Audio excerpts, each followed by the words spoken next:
Assalamualaikum warahmatullahi wabarakatuh. Hello, good morning my students. How are you this morning? I hope all of you always healthy and keep spirit to study at home. Are you ready to study now? Okay, welcome back to study English with Ma'am Desi Evaliani. Okay class, today we are going to discuss at chapter 9. The title is Bigger is not always better. In Indonesian, lebih besar tidak selalu lebih baik.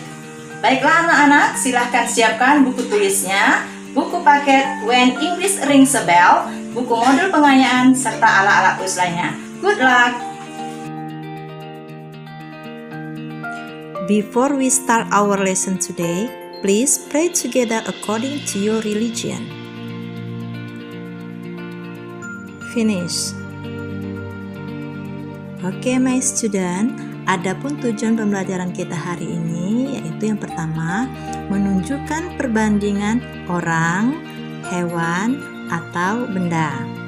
Yang kedua, memberikan contoh dari perbandingan orang, hewan, atau benda tadi. Untuk membandingkan dua orang atau lebih, hewan maupun benda, sini kita menggunakan degrees of comparison. Degrees comparison itu sendiri adalah tingkat perbandingan yang digunakan untuk membandingkan orang, binatang, atau benda dengan menggunakan kata sifat atau adjektif. Degrees of comparison terbagi menjadi 3. Yang pertama, positive degree, kedua comparative degree, dan ketiga superlative degree. Oke kelas, sekarang Mem akan jelaskan positive degree itu adalah perbandingan untuk menyatakan kesamaan sifat antara dua orang atau lebih, binatang dan benda sehingga kata sifatnya tidak mengalami perubahan. Perhatikan contoh berikut. Lion is as strong as tiger. Singa sama kuat dengan harimau. Eric is as handsome as Mark. Eric sama ganteng dengan Mark. Selanjutnya, comparative degree adalah perbandingan untuk membandingkan dua orang atau lebih, hewan dan benda yang memiliki sifat yang lebih dari pembandingnya. Contoh berikut adalah untuk kata sifat yang memiliki satu suku kata atau one syllable. Perhatikan contoh, coconut tree is higher than mango tree. Board marker is bigger than pen.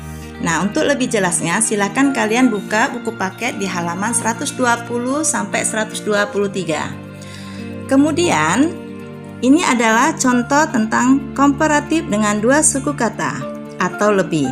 Contohnya, I think the book is more interesting than the film. Nah, untuk lebih jelasnya juga silakan kalian buka buku paket halaman 127 dan 128.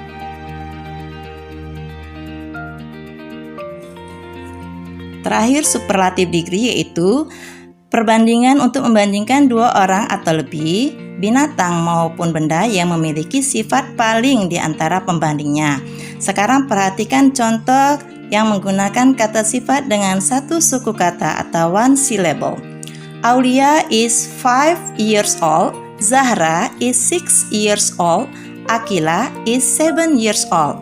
Jadi bisa kita buat kalimat superlatifnya menjadi Aulia is the youngest of them, Akila is the oldest of them. Dua-duanya bisa kita pakai yang paling muda atau yang paling tua. Ruler is 30 cm, bell is 75 cm, cable is 100 cm. Ruler is the shortest at all, cable is the longest at all. Berikut contoh yang menggunakan dua suku kata atau lebih.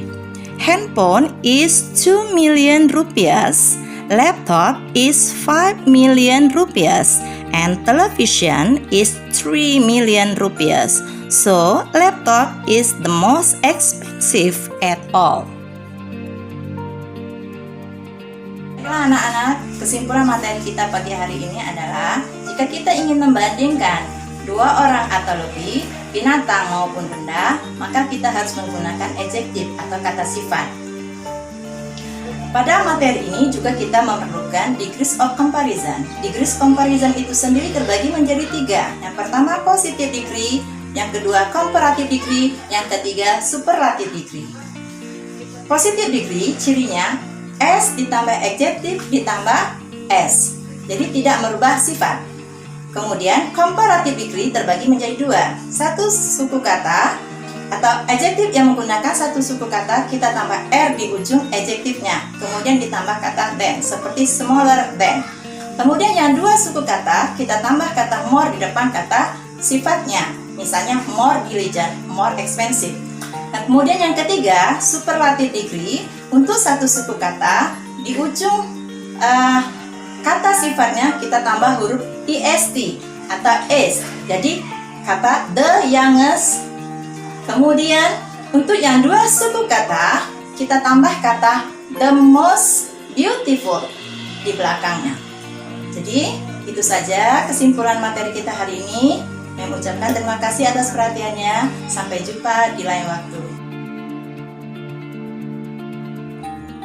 Oke kelas, setelah kalian menyimak materi yang sudah memberikan tadi, silakan buka buku modul pengayaannya dan kerjakan task 5 number 1 until 5 on page 21 until 22 and task 8 number 1 until 5 on page 23. Good luck! Okay students, I think that's enough for today. Tetap semangat dan jaga jarak, serta jangan lupa 3M. 1. Mencuci tangan menggunakan sabun. Yang kedua, memakai masker. Dan yang ketiga, menghindari kerumunan.